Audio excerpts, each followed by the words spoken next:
बुद्ध का एक शिष्य बुद्ध के संदिग्ध में 6 वर्षों से था। वो एक दिन महात्मा बुद्ध के पास आया और बुद्ध से कहा, हे बुद्ध, मुझे आपके पास है 6 साल हो गए। मेरे बाद कितने शिष्य आए, उन्हें आपने इस बीच किसी एक दिशा में ज्ञान देने के लिए भेजा, लेकिन मुझे अभी तक नहीं भेजा। क्या मुझे अभी तक बुद्धत्व प्राप्त नहीं हुआ? बुद्ध मुस्कुराए और बोले, यह तो तुम्हें खुद समझना होगा कि तुम्हें बुद्धत्व प्राप्त हुआ है या नहीं। शिष्य बोला, हे बुद्ध, आपने मुझे इन 6 सालों में जो भी उपदेश दिया मुझे वो सब याद है।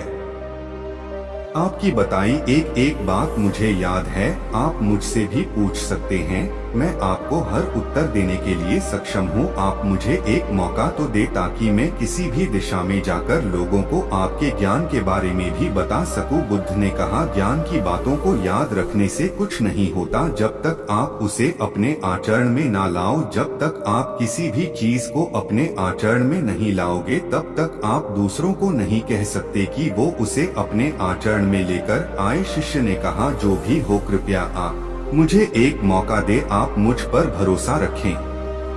मैं सभी को अपने ज्ञान से प्रभावित कर सकता हूँ। मैं लोगों को ऐसी बातें बता सकता हूँ जिससे उनके जीवन में शांति आएगी और वो शांतिपूर्ण अपना जीवन जी सकेंगे। बुद्ध ने कहा, अभी तुम तैयार नहीं हो। जब तुम तैयार हो जाओगे मैं तुम्हें खुद सही मार्ग पर जाने के लिए कहूँगा। शिष्य ने कहा, क्यों बुद्ध, आपने मुझे इन 6 वर्षों में इतना भी ज्ञान नहीं दिया जिससे मैं लोगों को प्रभावित कर सकूं। बुद्ध ने कहा, ठीक है, तुम पूर्व दिशा की तरफ जाओ, वहाँ तुम्हें एक गाय मिलेगा, उससे तुम भिक्षा मांग कर लाओ और वहाँ के लोगों को अपने ज्ञान से मदद करना। कल सुबह तुम वहाँ अकेले जाना और शाम को आकर मुझे बताना तुमने कैसे वहाँ के लोगों की मदद की। वह शिष्य ये सब सुनकर बेहद खुश हो गया और बुद्ध का आशीर्वाद लेकर चला गया और वह रात भर ज्ञान समेटता रहा और मन ही मन सोच रहा था कि मैं कल ऐसे ज्ञान की छाप छोड़ूंगा कि वहाँ के लोगों के साथ बुद्ध भी मुझसे प्रभावित हो जाएंगे। सुबह उठकर वो महात्मा बुद्ध को प्रणाम करने गया। उन्हें प्रणाम कर वह पूर्व की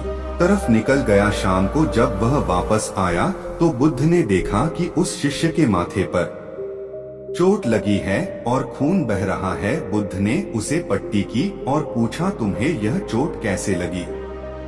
शिष्य ने कहा कि बुद्धि, वहाँ के लोग बेहद दुष्ट हैं, उन्हें जरा भी बुद्धि नहीं है। मैं उस गांव में भिक्षा लेने गया पर किसी ने मुझे भिक्षा नहीं दी, सब मुझे गालियां दे रहे थे। एक व्यक्ति ने तो मुझे भी भिक्षा तो दी लेकिन नीचे फेंककर और कहा, इसे उठा लो। मैंने उन्हें काफी समझाया लेकिन वह मेरी बात सुनने को तैयार ही नहीं थे। उल्टा उन्होंने मेरे साथ हाथापाई की जिससे मुझे चोट लग गई है। बुद्ध, आप मुझे दूसरी जगह भेजें जहाँ के लोगों में बुद्धि हो, इस तरह ना हो। बुद्ध उसकी बात सुनकर मुस्कुराए और बोले कि अगर तुम्हें दूसरे गांव में भी ऐसे ही लोग मिले तब तुम क्या करोगे? शिष्य ने कहा, है बुद्ध, ऐसे लोगों को कोई ज्ञान नहीं दे सकता, वह लोग अज्ञानी हैं, उन्हें कौन समझाए? बुद्ध ने कहा, वह लोग अज्ञानी नहीं बल्कि ज्ञानी हैं। उनके पास बहुत बुद्धि है परंतु उनके पास खुद का ज्ञान है। अब अगर तुम किसी दूसरे के ज्ञान को चोट पहुंचाओगे तो वह कुछ तो कहेंगे ही। तुम्हें ऐसे लोग हर जगह मिलेंगे, तब तुम अपना ज्ञान उन्हें कैसे दोगे? बुद्ध ने शिष्य को कहा कि आज तुम आराम करो, कल शाम को मेरे पास आना। शिष्य बुद्ध को प्रणाम करके चला गया। अगली शाम जब वह वापस बुद्ध के पास आया तब वहाँ एक और बुद्ध का शिष्य मौजूद था। उनके हाथ में चोट लगी हुई थी। बुद्ध ने उस शिष्य के हाथ पर चोट देख उस पर पट्टी की और उस शिष्य से पूछा कि तुम्हें यह चोट कैसे लगी?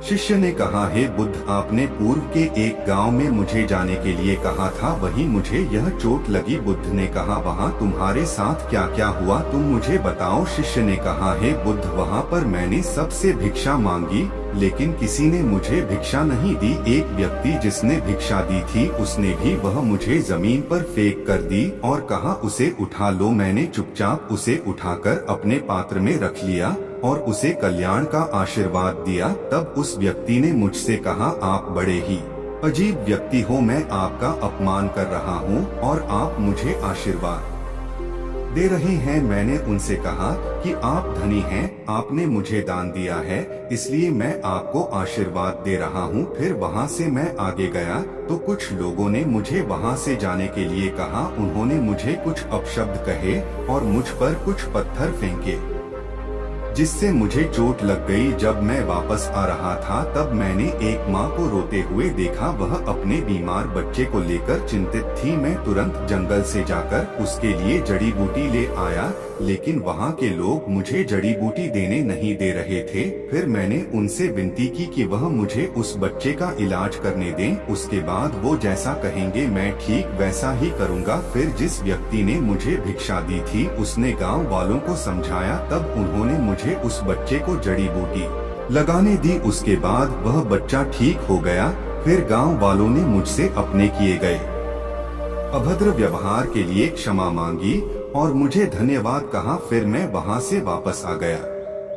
हे बुद्ध, आपसे एक विनती है। उस गांव के लोग बहुत भोले भाले और सीधे हैं। क्या मैं रोज उसी गांव में जाकर भिक्षा मांग सकता हूँ? ये सभी बात वो पहला शिष्य भी सुन रहा था। उसने यह सुनते ही बुद्ध के चरणों में गिरकर कहा कि हे बुद्ध, मैं समझ गया हूँ कि अभी मैं उस लायक नहीं हुआ कि दूसरों को ज्ञान दे सकूं। बुद्ध ने कहा, हमें बाहर वैसे ही लोग दिखाई देते हैं जैसे हम भीतर से होते हैं। जब तक हम स्वयं को नहीं बदलते तब तक हम किसी को भी नहीं बदल सकते। खुद में परिवर्तन करना बेहद जरूरी है।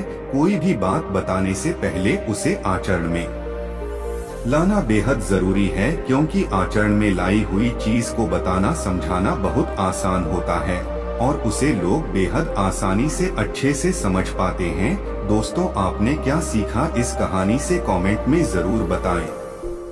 दोस्तों, हम सभी को ऐसा लगता है कि हमने जो कुछ भी सीखा है वह हमको दूसरों को सिखाना चाहिए, लेकिन हम जाने अनजाने में दूसरों को सिखाने के चक्कर में हम कभी कभी गलत साबित हो जाते हैं। तो इसलिए दोस्तों, अगर आप किसी को भी कोई भी सुझाव देने के लिए जाते हैं, आप कोई भी चीज सिखाने के लिए जाते हैं, तो सबसे पहले आप उस कार्य को संपूर्ण रूप से और सही ढंग से अच्छे से सीख जाएं, और आपको जब यह पक्का प्रूफ मिल जाए कि अब मैं इस कार्य को संपूर्ण रूप से सीख चुका हूं, अब मैं दूसरों को सिखा सकता हूं, तभी आप दूसरों को सिखाने के लिए जाए। अन्यथा आपके साथ दुर्व्यवहार हो सकता है और आपको क्षति भी पहुंच सकती है।